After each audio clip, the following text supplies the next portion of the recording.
未来が全て決まっているとしたらあなたはどうしますか？ 2021 年7月18日、ある一本の動画が YouTube で公開されました。画面の中で話しているのはアビギャ・アナンド君。インドの予言少年として有名な若干15歳の少年。新型コロナウイルスによるパンデミックを的中させたアナンド君の言葉に世界中から注目が集まります。アナンド君がよどみなく語ったのは2022年の予言。アナンド君は動画の中ではっきりと言いました。衝撃的な出来事が2022年4月に起きる。北京オリンピックやサッカーワールドカップなど国際的イベントが多い2022年、預言者たちの目に映っている今年訪れる不穏な未来とは。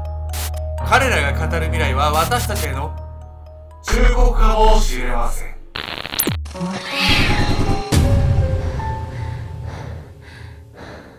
おそす、皆さん明けましておめでとうございます。けんちゃんです。明けおめやみこでーす。2022年もよろしくね。よろしくね。てかあんた、ちょっと私が準備したんだから、ねえかぶりなさいよ。これ。何これ？虎年よ今年は。虎のけんちゃんっていう異名があんた高校時代あったって言ってたじゃない。ねえわ。あ、なにこれは、何これ？いいじゃない。ちょっとかぶってみなさいよ。で、それでちょっと通してやりましょう。でかわいいじゃない。あ、いいじゃんいいじゃん。あ、めちゃくちゃいいわよ。何これマジで。あとこれね、後ろにもね。こうやって2022というわけでですね、もう新年ね、あげたんですけど、早いっすね。早いわね。もう今年も多分あっという間よ、本当に。去年もね、多くの方にね、あれごめんなさい、見ていただいて、ですがね、我々まだ全然満足しないですし、もっともっと面白くなるし、2021年で始めた2021年の終わりの動画見比べていただけると分かると思うんですけど、全然多分クオリティもね、上がってると思うんで、今年もね、もっともっと頑張るんで、メトラの皆さん、おっす。というわけでですね、2022年第一歩目はですね、予言についてなんです。またなんかちょっと物騒なネタじゃない？年初から大丈夫？ミッドナイトムーンでもね、予言とかね、やってたと思うんですけど、姉妹チャンネルのね。あっちはね、また別の人の予言を今回はご紹介したいと思います。では早速、予言の内容を見ていきたいと思います。天才少年が占う2022年。約半年前の2021年7月18日、インド、預言者として世界的に有名なアビギャ・アナンド君が新たな動画を公開しました。タイトルは、これからの数ヶ月について重要なメッセージ。2021年の後半から2022年の4月にかけて起きる事柄について、アナンド君が予言した内容を伝える動画でした。アナンド君は動画の中でこう明言しているんです。2022年4月頃、衝撃的なことが起きる。アナンド君が未来を読み取っているのは占星術という方法。古くから世界各地で行われてきた星の位置や動きで吉凶を読み解く方法なんです。アナンド君が着目したのは2022年4月の火星と土星の位置。どういうこと？ 2022 年4月頃、火星と土星の位置は接近するんです。惑星同士の距離が縮まり、重なって見えるほど近づくことは古くから占星術において災いの前触れとされてきました。ずっと離れてろじゃあ、もう重なるなおい。それに加えてインド占星術において火星と土星はいずれも大凶星と呼ばれる災いの星、つまり災いを予感させる要素が3つも重なっていたんです。この星の動きからアナンド君は2022年4月には衝撃的な出来事が次々起こると予言しました。ではその衝撃的な出来事とは？アナンド君が警告していることは主に3つあるんです。1つ目はコロナウイルスの感染拡大。アナンド君は2021年の6月から11月にかけて大きな感染拡大が発生し、そのタイミングで被害が小さかった国は2022年4月になってさらにひどい感染拡大に直面する可能性があると言っているんです。2つ目は異常気象。アジアとヨーロッパでは豪雨や豪雪など水に関する現象。アメリカ、カナダ、南アメリカでは干ばつなど暑さによる現象が起き、このような極端な天気が2022年5月頃まで続き、貧しい人々は飢餓に陥ると予言しているんです。最後は仮想通貨の価値暴落。ビットコインなどの仮想通貨は日々価値が変動するのが特徴なんですが、2021年11月以降価値が落ち始めると言っています。そして2022年4月から5月頃には仮想通貨がかなり安くなっていると予言しているんです。実際ビットコインは11月の下旬頃から価格が大きく下がっています。アナンド君は現在は The General Crisis の時代によく似ていると言っています。The General Crisis とは16世紀から17世紀にかけてヨーロッパが混乱に陥った時代のこと。異常気象により気候が寒冷化し、各地で飢饉が起こり、さらに伝染病のペストが大流行、戦争も絶えなかったという混沌の時代なんです。よかった今の時代に生まれて。マジで歴史は繰り返すという言葉があるように、私たちは再び混沌の時代に向かってしまうんでしょうか。絶対に向かわせないようにしたい。みんな頑張ろう。あなた去年の予言でもコロナウイルスについて話してなかった？そうなんですよね。彼のね、自然なね、免疫を大切にするみたいな考えがね、現れてるんですけど、どこまで信じるかっていうのはね、僕はちょっとね、って感じですけど。でもあんた、去年はもうめちゃくちゃ野菜食べてたじゃない、アナンドということ信じて。スイカは野菜ですけど。おめでとう。ここまでね、アナンド君について取り上げたんですけど、2022年についてね、予言をしているっていうのは、アナンド君だけじゃないんですよ。さらなる危機をね、告げているアイテムがあるんです。アイテム。イルミナティカードが示す未来。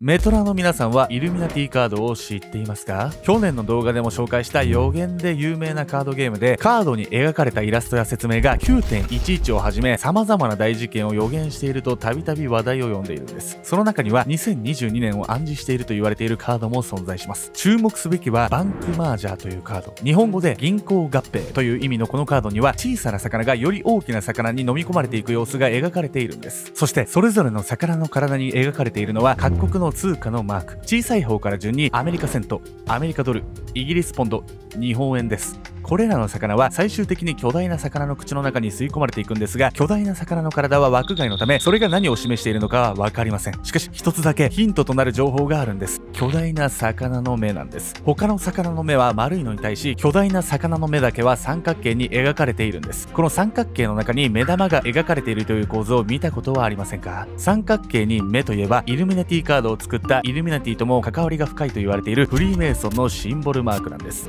全てを見通す神の目であるプロビデンスの目を思わせる魚が他の魚を全て飲み込む絵は、他の通貨を全て飲み込み世界を統一する通貨が生まれることを意味しているのかもしれません。そして世界各国の通貨に代わって広まっている通貨がすでにあるんです。ビットコインなどの仮想通貨。国境を越え国家の介入も受けない仮想通貨の利用者数は増え続け、影響力を高めています。一方である国家が国際世界を牛耳ろうとして普及させていると噂されている仮想通貨をご存知でしょうか？その仮想通貨とはデジタル人民元。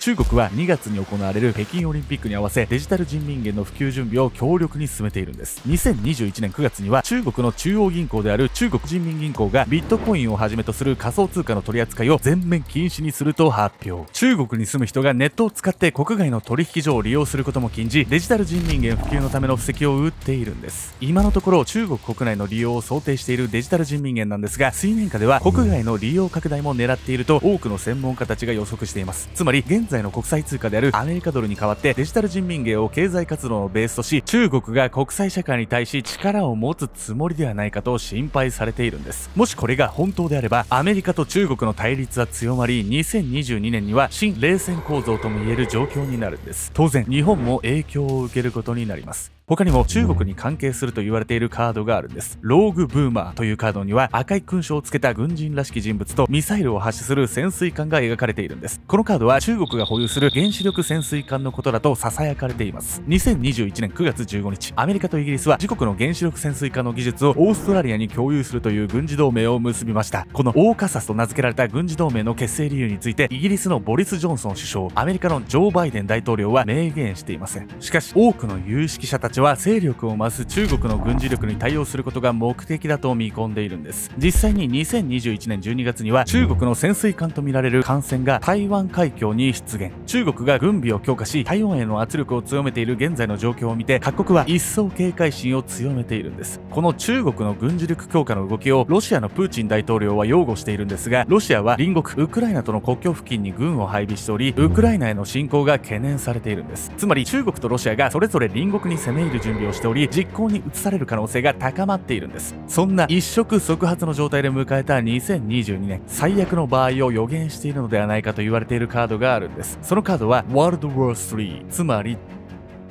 第3次世界大戦。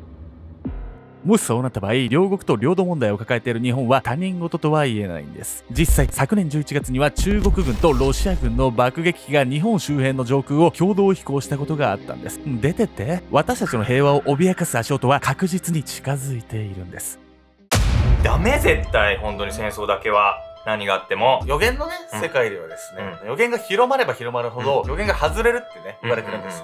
一説によるとですね、予言を知った人間のね、行動が変わることによって予言をこうみんなでこう頑張って外そうみたいなね、そういうことなんですよ。まあ予言だからね、まあ本当かどうかわからんので、僕もね、あんまこう無理に広めろとか言わないんですけど、なんかもう信じてる人は周りにこう広めてね、特にね、戦争なんてね、絶対しちゃいけないんでね、皆さんがね、広めることによってね、戦争について考えることがね、また戦争をね、起こさないっていうね、そういうのに繋がってくんじゃないですか、本当に。その通りね。年初からちょっと物騒な予言多すぎた。明るい予言とかないの？まあそうっすね。まあ安心してください。ちゃんとね、希望もあるんです。ほんと2022年の運勢。占いの観点から見ると2022年は決して悲劇的な年ではないんです。日本で干支占いをしている占い師の多くは2022年のことをこう言っています。2022年は芽吹きの年。芽吹き、なんかすごいじゃない。なんか新しいものがスタートするって感じ。もう干支ってなんかね、牛虎う辰巳ってやつでしょ。馬羊猿鳥犬に。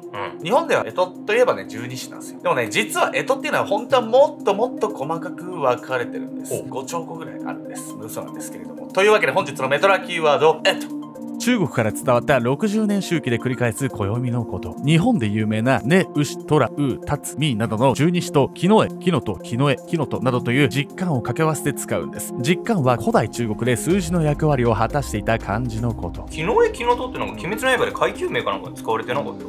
中国の古い数字だったってことなんだよ。鍋とかに入れますよね。キノコ？よく分かった。雑なボケ。もう突っ込んでると思われたくないから、もうなんか普通な会話のノリでね。おめでとう。2022年の干支は実感が水の絵、十二支が虎で水の絵虎です。水の絵には土の下で芽が膨らむイメージ、虎には生命の誕生のイメージがあります。つまり水の絵虎は厳しい冬を越え春の芽吹きを迎えることを意味しているんです。コロナ禍になって暗いニュースが多かったけど、それを乗り越えて明るい未来が来るってこと？これそうなんです。しかも後からいい運勢になるっていうのを言ってるのは干支占いだけじゃないんですよ。最初にご紹介したアナンド君も2022年の後半からは状況が改善していくと予言しています。先生術によると2022年は伸縮と呼ばれる年。この伸縮には嵐の神が宿ると言われているんです。嵐は激しい性質を持つ一方、激しい雨風が古い汚れを流してくれるんです。そのため伸縮は改革の年という占い師の方もいるんです。過去にも2022年のように水の絵虎と伸縮が重なった年がありました。それは今から420年前の1602年、江戸幕府成立の前年、1600年の関ヶ原の戦いを制した徳川家康が秀吉が建てた伏見城に入城し、翌年の江戸幕府の成立に向けて様々な布石を打った年だったんです。つまり水の絵虎と伸縮が重なる年は大きな改革に向けて新しいリーダーや技術が生まれ、世界の中で居場所を作り始める年だと言えるんです。芽吹いたものが大きな影響力を持つのはまだ少し先なんですが、激しい嵐の後には輝かしい未来が待っているはずなんです。まあね、今回新年早々ね、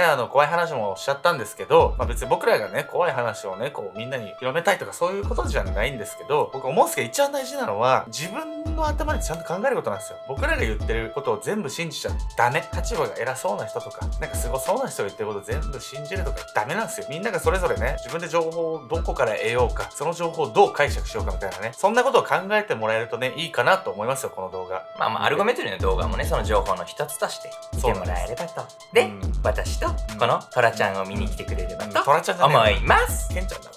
まあそんな感じなんですけどね。正月何するんですか？正月？三が日。三が日はまずゴルフ行って、タイ釣って、お酒飲む。じじい。あんたは？俺、なんか餅焼きたいですね。存分に焼きなさいよ。きなこ。あ、きなこね、いいわね。逆にどうですか皆さん、コメント欄で正月何するかあ、みんなのね、メトラの正月何するのか。でも大体なんかみんなちょっといつもはできないぐでーんとしてね、正月で終わるんじゃない？大体の人。でもそれもいいっすよね。やっぱ家でゆっくりね、家族と過ごすとかさ、初日の出なんてもうずっと見に行ってないわよ、私。初日の出ちょっとしんどいわよね。感動はするんだけど、もう結構やったもんね。まあでもね、皆さん冒頭でもお伝えしたんですけど、僕らもね、本当に本気で YouTube やってますし、今こんなね、どうでもいい雑談した後のここまで見てるあなた相当アルゴメトリー愛してくださってますよ、本当に。メトラの皆さんのおかげでここまで走れてるってことを忘れずにこれからも頑張っていきたいんですけど、今年中に100万人も見えてくる中で、本当油断せずに、ひたむきにね、コンテンツ、クリエイティブと向き合って、いい意味で飽きさせないように変化をつけて頑張っていきたいんで。まあそうね。まあ私もね、美しさにさらに磨きをかけて頑張るチュッ。あ、チューじゃダメね。頑張るか。新年明けましておめでとうございます。今年もアルゴメトリーをよろしくお願いしまチュー。ガ